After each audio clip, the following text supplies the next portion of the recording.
Armit heard a voice calling her name on the battlefield and knew it was Ian. As soon as she saw his face, tears streamed down her cheeks. She saw him fighting Commander Argus and threw herself in between them, begging the commander to let her help. "I promise you this time I will save you, my love. If only I had known. I have felt alone all my life except when I was with you." Please help me. I have been trapped in darkness for so long. Step back, Armit. Don't listen to him. He's already gone. Get back now. I know it's him. Deep within me I can sense it. Take my hand. I'll talk to Mother. She has the power to bring him back. I'm sure she can do it.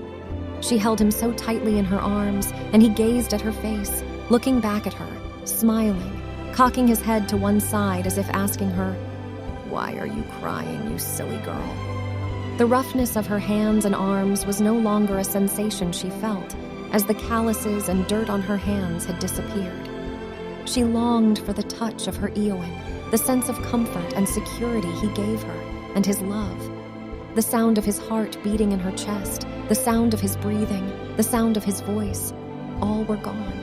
Now she could hear another voice take over. That voice said, "I was also waiting for you for so long." Eowyn's face had changed as his voice, his whole body seemed to vaporize into a dark smoke in the middle of the air. This black smoke rushed through Armit's mouth, leaving her no chance to escape. Her eyes darkened to let a demonic gaze take over. You could see her hands and fingers twisting as if she were drowning in pain. I can sense the power surging through me. With this heritage in my blood, I feel empowered and emboldened. Armit turned into a large dragon. Its eyes glow red with long forked tongues. Its skin is dark and scaled, with sharp talons that would tear you apart. Its wings are much larger than we could have possibly imagined. A dragon as black as a coal mine rose and spread its mighty wings, seized the air and flew away. But a spell was cast and roots sprang up from the ground to entrap its ankles. All by itself, the air split open, revealing a pair of wings that were awe-inspiring in both size and shape. Suddenly, Shiondriel faced what had been, only a short while before, the youngest of her daughters. Majesty, I'm sorry. Everything happened so quickly and now she's been assimilated. We cannot allow them to have that kind of power.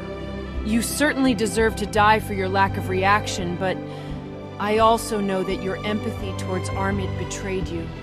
I would never have enough words to thank you, because all these years you followed her in her adventures, protected her as if she were your own child.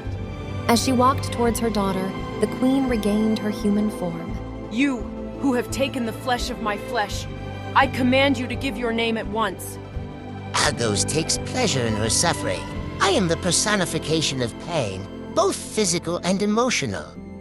I will take delight in tormenting her before I devour this world, then present her as an offering to our mother, the ominous void. If your goal is the pursuit of power, then know that the person standing before you is certainly the most powerful in this realm.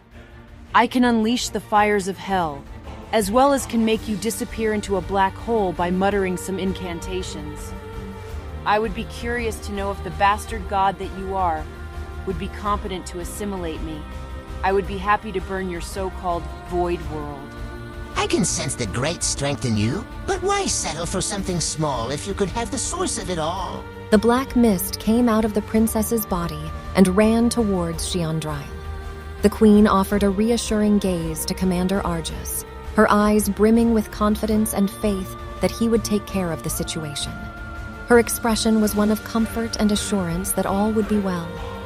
Argus quickly picked up the unconscious princess in his arms and carried her towards the entrance of the cave. At the same time, he motioned for his troops to retreat. The queen allowed herself to be possessed, and then her eyes blinked open, and her body shifted into that of a dragon, and she flew fiercely towards the rear of Satmar's camp, where her enemies were located. The queen froze a moment, her heart shattering as she stared at her beloved children and friends. Suddenly, an explosive force erupted, like the sun being swallowed in on itself, consuming the environment in a powerful inferno of blinding light. A massive shockwave ripped through the earth, reverberating across the entire continent in one single devastating moment. Her spirit stretched around the globe once more, and those with a heightened sense of the supernatural felt a void take over their hearts in her absence. During her time on Earth, the Queen Shiandrael Imra had always been guiding humans without interfering in their evolution. But when mankind discovered the existence of other worlds, they started looking to the skies for answers. They worshipped dragons and angels and goddesses, and many tales were told about golden creatures who lived in the stars. Sculptures were erected in their honor, stories were written about them, and shrines and temples were built where people could worship them. Some people even claimed that they had seen them flying in the sky. Farewell, my dear queen. It has been an honor to fight alongside you. I have sworn an oath today that I will continue fighting against evil forces, and I promise to lead our people with strength and honor, just as you have done.